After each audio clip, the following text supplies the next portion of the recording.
Friends, Brian here for Yes You Can Play Guitar, and today we're going to have a serious discussion about the music business. This is somewhat of a response video for a video I watched today by Mary Spender called The Dark Side of Ambition. Now, full disclosure, I like Mary Spender. I like her channel. What is there to not like about her? She's beautiful, she's talented, she's intriguing, she's got great content. And what I like most about Mary is, how does she always get those videos? Every shot she does, it looks like the perfect shot and perfect lighting. How do you do that, Mary? Anyway, she posted a video called The Dark Side of Ambition. I wasn't 100% sure what it was about, so I clicked on it and I watched it today. And she has a very serious talk about the music industry.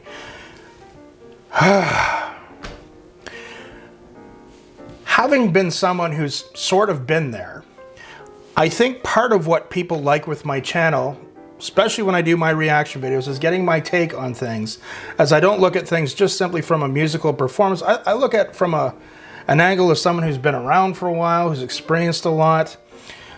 But she had an amazing video talking about the music industry, realities, the dangers, and a relatively short video. And I love this video so much. I really recommend all musicians out there watch it. So I'm going to talk about a few things with that. For me, she talks about the dangers of music, a lot of the pitfalls, touring, alcohol, drugs. She has a great way of explaining it to everybody. And I wanted to tell people, in educating people about music and talking about music, which is what my channel's for, I wanted to tell you guys my coming to God moments. I'm going to tell you guys about a few of them. I'm also going to recommend a really good book for people out there who want to not go in blind and not make a lot of bad mistakes. Having come up in hard rock and metal bands, I realized with time that there wasn't a lot of money in it. As years and years went by, like, some bands stick with it and they might get a payoff somewhere, somehow, if they manage to get a breakthrough. But usually a lot of metal bands, it's a tough slog. And there always seem to be constant expenses for recording. Traveling. The gigs you would get, usually you're on a bill with several other bands and you're not paid well. You'd be sleeping on floors. There'd be crappy food, if any food was provided. And as I started getting on in my 20s, I was like, you know what? I would like to make some money. That means I'm selling my soul. I'm selling my soul, but I realized I can still like metal music and hard rock music, but maybe I can do some other gigs that might pay me better. And that's exactly what I did. I also had a couple of things happen around this time, okay? I had a very talented friend have a brush meaning experience, not like something you use to brush your teeth. He had an experience with the big time. He had a couple of experiences, and one was with a band he worked for a while that I really admired. I have their albums, think the whole band's awesome. And he got hired by this band for a while, and he worked for them, was in some videos, and he toured with them, big tours too, like opening up for really big bands. And when he told me how it went and how he got paid and how he was treated, I was like, oh my God, like, this industry is not what I think it's going to be. You know, I'd heard horror stories about record companies and record deals, how if you sign a record deal, they own you because you're in massive debt. For anyone out there, research about the first Van Halen record. There's a lot of examples of that. I've heard stories about, managers who screw over talent and famous artists who screw over their bandmates. I heard about so many things. I kind of realized one day, I'm like, you know what? Realizing too that I'm a homebody, Mary goes into the whole strain of touring, which is very hard. And now with the way things are, that's how a lot of bands have to make their money. They have to be on the road. I kind of realized, I said, you know what? I'm kind of a homebody. I've never been on a plane before. Yes, it's true. I like being home in bed, in my own bed. So I kind of delegated myself to saying, okay, I'm going to be a really good guitar teacher, and I'm going to have a really good functional band, a regional band that is a good business. That was where my head was at after a while when I started learning about the business, saying, okay, looks like I'm not going to be a big star, but that's okay. What can I do to still make a good living for myself? When we think of making it big, a lot of people think about, well, you have to get that, record deal, and you have to get that hit on the radio. Well, there's a lot of ways of making a good living with music. If you guys watch some of my videos, when I talk about some of my experiences playing in regional bands, there's a lot there. Like, part of my hope with my YouTube channel is that you guys don't have to make my mistakes. So if I can pass on some wisdom that helps some of you out there, awesome. And by the way, guys, don't be shy to subscribe. I don't normally like asking people to subscribe, but hey, it's free and it helps me out a lot. When I played in bands, I always taught guitar.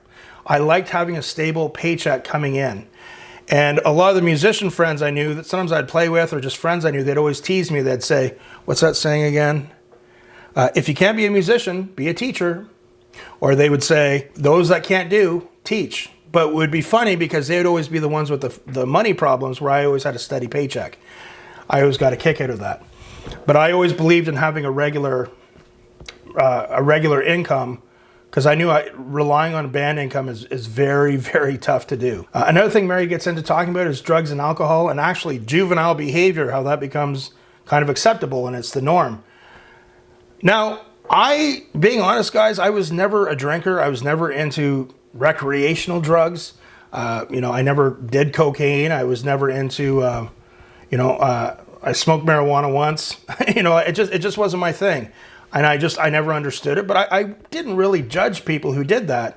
When I played in bands, if you had to have a few drinks to get up on stage, I didn't care. I didn't care as long as you could get on stage. I didn't care what you had to do. As long as you could be on stage and be professional and get the job done and not make the band look bad, I never had a problem with it. I have been in projects, and I've had to, exit projects with people who had serious drinking problems. And they, of course, as I always say, bands are like a relationship. Imagine if there was a dating website out there and people posted all their shortcomings and flaws right up front. Hey, I'm an alcoholic. Hey, I can be really mean when I drink. Hey, I'm really lazy. I just want to sit on the couch. I want you to do all the work. Hey, I don't want to work.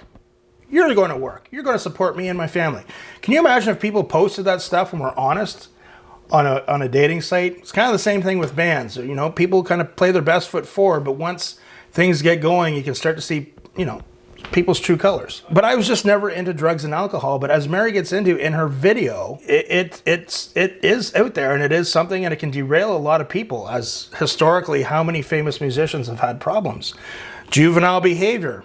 I've got a good sense of humor, but yeah, I've been in bands with a few people thought that was the way they were supposed to act, and it got pretty annoying when you're trying to do business. Now, on the flip side, guys, having been someone who was ambitious and motivated to make a good business, even regionally, I'm sure maybe at times some people thought, well, that Brian, he's kind of intense and he makes things not fun.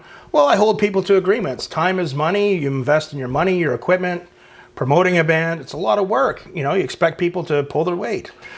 I had expectations. God forbid, for some people, eh?